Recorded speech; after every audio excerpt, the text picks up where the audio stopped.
أعوذ بالله من الشيطان الرجيم. بسم الله الرحمن الرحيم. ها أنتم هؤلاء حاججتم فيما لكم به علم، فلم تحاجون فيما ليس لكم به علم، والله يعلم وأنتم لا تعلمون.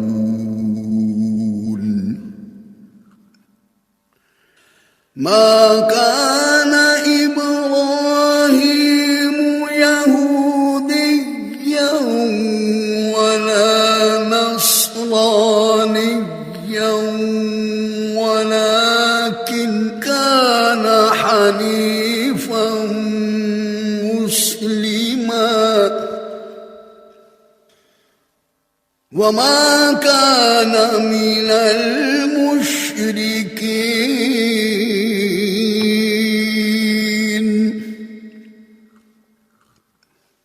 إن أولى الناس بإبراهيم للذين اتبعوه وهذا النبي والذين آمنوا، والله ولي المؤمنين. ودت طائفة من أهل الكتاب لو يضلونكم وما يضلون إلا أنفسهم وما يشعرون.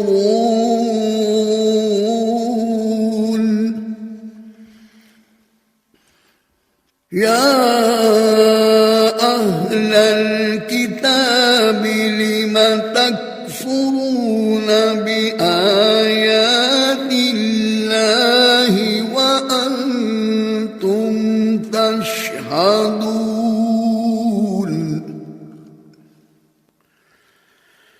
يا أهل الكتاب لم تلبسون الحق بالباطل وتكتمون الحق وأنتم تعلمون.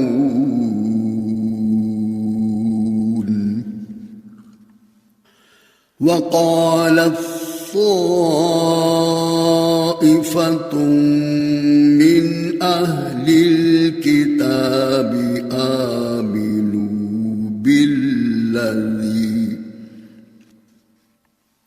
آمنوا بالذي أنزل على الذين آمنوا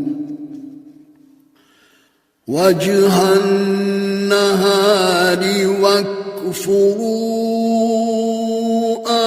آخره لعلهم يرجعون. ولا تؤمنوا إلا لمن تبع دينكم، قل إن الهدى هدى الله أن يؤتى أحد مثل ما أوتيتم أو يحاجوكم عند ربكم قل إن الفضل بيد الله يؤتيه من يشاء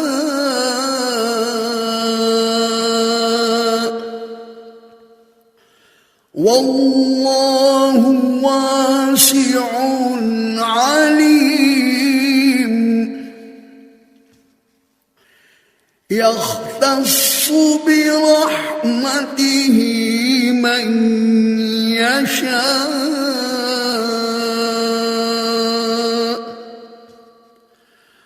والله ذو الفضل العظيم ومن أهل الكتاب من إن تأمنه بقنطار يؤديه إليك ومنهم من إن تأمنه بدينار لا يؤديه إليك إلا ما دمت عليه قائما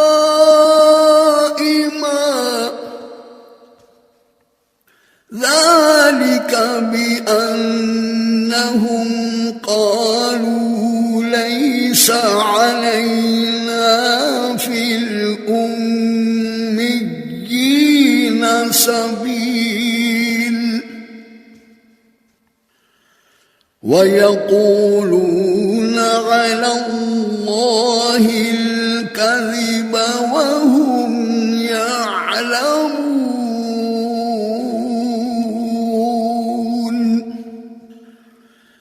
بلى من أوفى بعهده واتقى فإن الله يحب المتقين صدق الله العظيم।